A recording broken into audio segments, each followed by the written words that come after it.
Hey guys, how's it going? So I'll be reviewing 4 new number ones that came out this week, and at the very end of the video, I have a special guest that came on to review the 5th book. So let's dive in. Alright, so I'll be reviewing Family Tree, Punisher, Tales from the Dark Multiverse, Folklords, and then you have to tune in to the very end to see what my special guest is going to be reviewing. So let's see what Jeff Lemire did in that Family Tree. Alright, so Family Tree starts off in the time period like the late 1990s, 1996, 1997. They're still discussing Bill Clinton's whole sexual scandal in the magazine right there on the first page. It was the first thing that kind of caught my eye, which is kind of funny.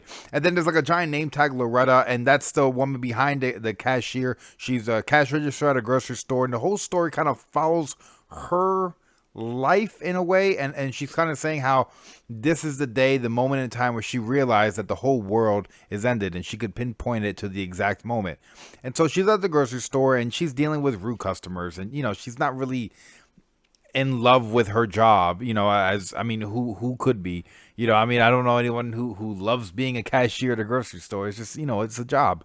And so she gets a phone call at her job, and then her damn kid is at school in trouble again, so she has to leave her work and go pick up her kid, and her kid got caught with like a whole bag of weed. It looked like he had like half an ounce, and I'm just like, damn.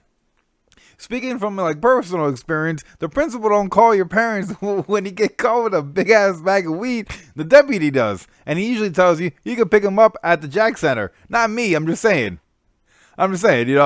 So I was just like, all right, this is just like, this doesn't happen. So I kind of like felt a little bit disconnected when I read that part. But besides that, the story was going pretty good. It was flowing really nice and easy. And then all of a sudden, this little girl, because, Loretta, the mother, has a son she's dealing with, but she also has a small daughter. And the small daughter keeps scratching her arm. She has like a pretty bad itch. And so she's at the school, and when the mom is in the office with the principal, an old man comes by and says, hey, little girl, this is for you. It was kind of weird. And the book kind of just like really brushed past that. Like it wasn't really important. And then as the book progresses, we notice that this girl's arm, she's like, it's getting worse and worse. Like, yo, we need to go to the hospital at this point. And then she says, Mom, it feels like it's on my back too. And then she lifts up the back of her shirt, and she has like a tree branch coming out of her back. And it is the most bizarrest thing ever. And I don't understand it at all.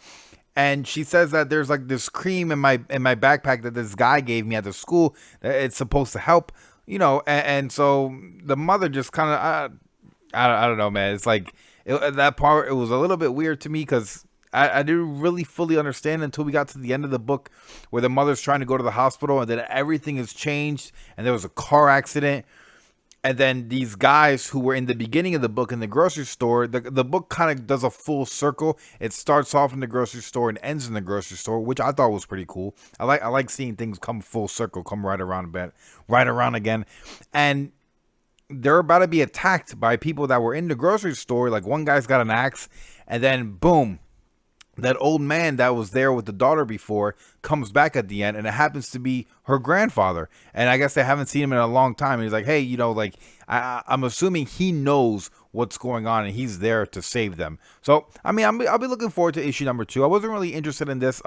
Jeff Lemire kind of ticked me off with that last Joker book, so I came into this a little bit biased, but I really, I enjoyed it. It was pretty good. It was good enough for me to get a second issue, and we'll see where we'll go from there. If you did get a chance to read this book, make sure to drop it down in the comments down below. I want to hear your thoughts about it, because I'm always interested to see someone else's perspective on a book that I feel like, maybe I need to go reread this again. Who knows? All right, so this next book, Punisher Soviet. I really liked Punisher when I first started reading comics. It was Punisher, the whole Max series, and now we got this Punisher Max comics, and I'm interested in this. I want to sink my teeth in this little 6-part miniseries. And so when we open up the book, we got Punisher with a nice big old shotgun in his hand, standing over a bunch of dead Russians. And it's like, oh man, like he keeps saying like the person who did this knew what they were doing. They killed these people perfectly. There's not even bullet holes in the wall. All the bullets went right into these guys. The only problem with this situation is that I didn't do it. So, Punisher's trying to figure out who the hell did this stuff. And then I guess the Punisher kind of like, I got slightly a little bit lost. I think he took a job and he went to go kill some Russian gangsters. And then when he pulled up next to them in the car, he opened fire and started shooting at them. They had like bulletproof windows and bulletproof glass and doors. So he got into like a high speed chase with them. And then he ended up going into a parking lot where he was able to go in the back of his van and go underneath the car. And he escaped through like a sewer main like a sewer drain, if that's how you want to say it. And then, but he left the bomb in the van. So when the bomb blew up, it kind of killed everybody, all the Russian gangsters that was there. I was like, oh man, that's so freaking cool. Like, you know, if you're into like blood and guts and all this craziness and murder and mayhem, you're probably gonna like this. Then eventually he makes his way to a strip club because, you know, you gotta have blood, guns, and now, you know, we're the women. So he pulls up to the strip club, and as he pulls up to the strip club, it looks like everybody's running out because there was a shooter inside, and when he walks inside, there's a guy standing there like leaning on the bar with a bunch of dead guys around him, and he's just like, I thought it might be along sooner or later, and then it just says continue. So it puts it in your head like this is the guy who's been going around town killing all the Russians, making it look like the Punisher's the one doing it, you know, even though the Punisher probably would be doing it. But I don't know, I'm interested in issue number 2, and I'll keep reading it. It's only 6 issues, and yeah, it's a fun, fast paced, I wouldn't say fun, it's kind of like very, it punches you in the face. But you know, I think it's a pretty good book, and I'll be interested to see the next 5 issues that comes out for this. And you know, the covers are pretty cool. There was that one incentive though, 125 incentive. I'll put the cover right there. It was pretty cool, but hey, I had to pass on it. I just went with the A cover, and I'm happy with it. So I mean, the book was good. Let me know down below. Did you read this book? What do you think? All right, so now we got the DC Tales from the Dark Multiverse, the Blackest Night. We've been tying in. We did the Breaking the Batman's Back. We did the Death of Superman, and now we're doing this. And this one's, I thought this one was the best because it highlighted one of my favorite characters, so I'm ultra biased. But nonetheless, this is pretty cool. So this is like Sinestro is the last one left, or one of the last ones left, and everybody else is turning to the darkness. Everybody else is corrupted. Everybody else is like the anti-life equation.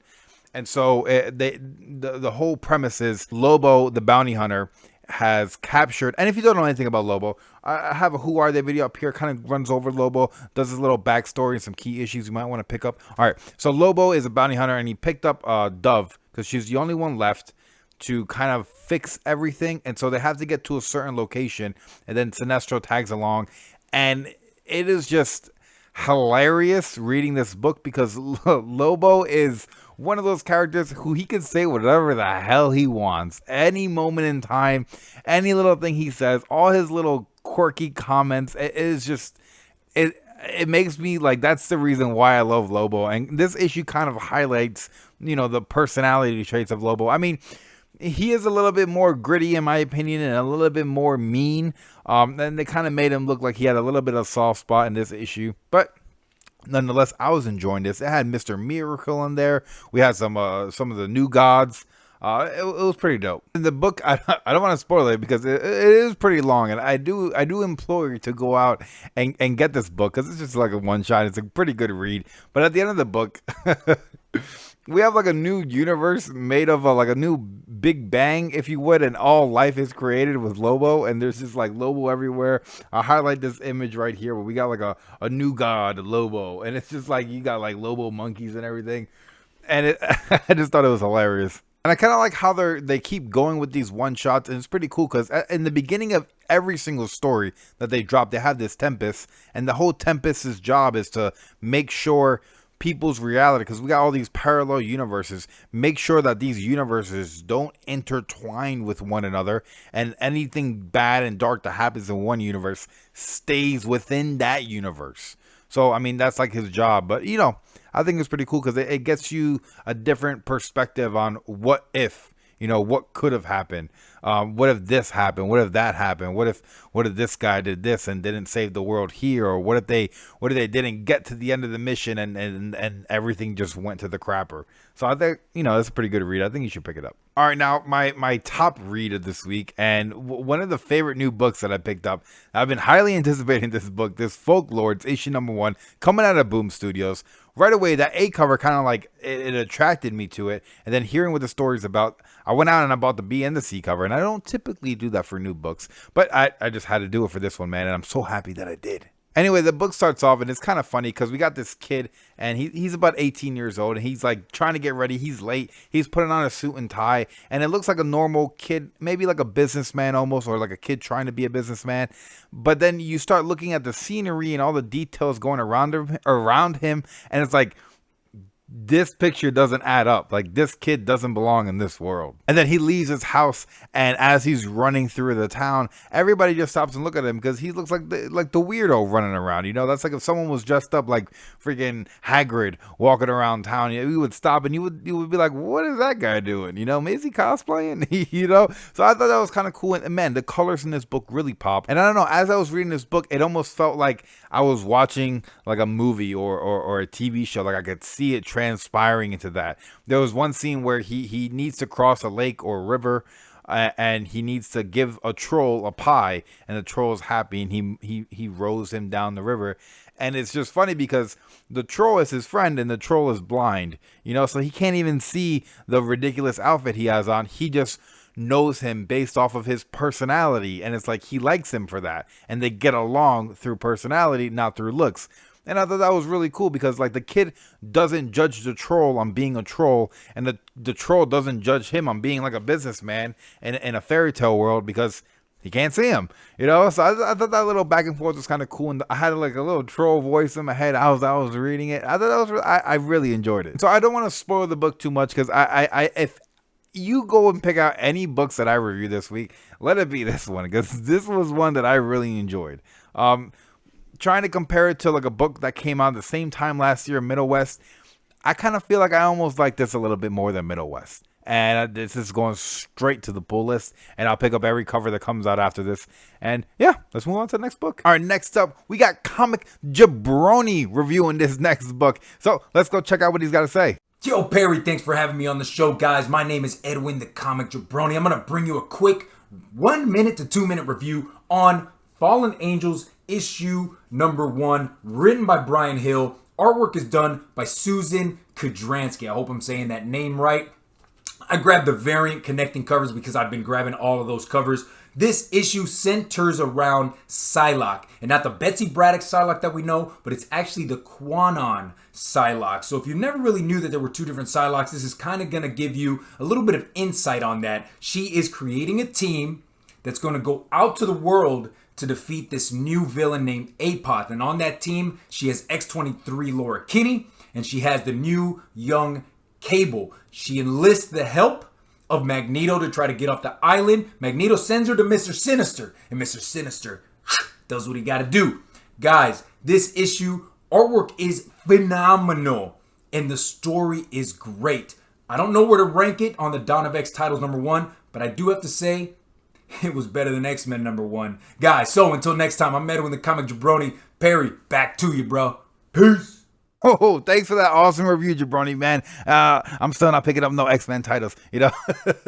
But no, I appreciate you jumping on with me and doing a quick little review, man. Make sure to hit this little what's this little card called and go and check out the Comic Jabroni because, you know, he's dropping some awesome content, man. And he just hit that 900 mark. He's about to hit 1,000, man. That's freaking awesome, dude. All right, and yeah, those are all the reviews that we reviewed for this week. Let me know if there's any books that you would want to see reviewed. Let me know what you thought down below. Let me know if there's anything that piqued your interest that you want to know a little bit more about. And hey, I appreciate you guys watching. Make sure to smash that like. Make sure to hit the subscribe button with that little bell notification because I'm always going live doing a bunch of crazy stuff. And hey, I'll see you in the next one. Peace.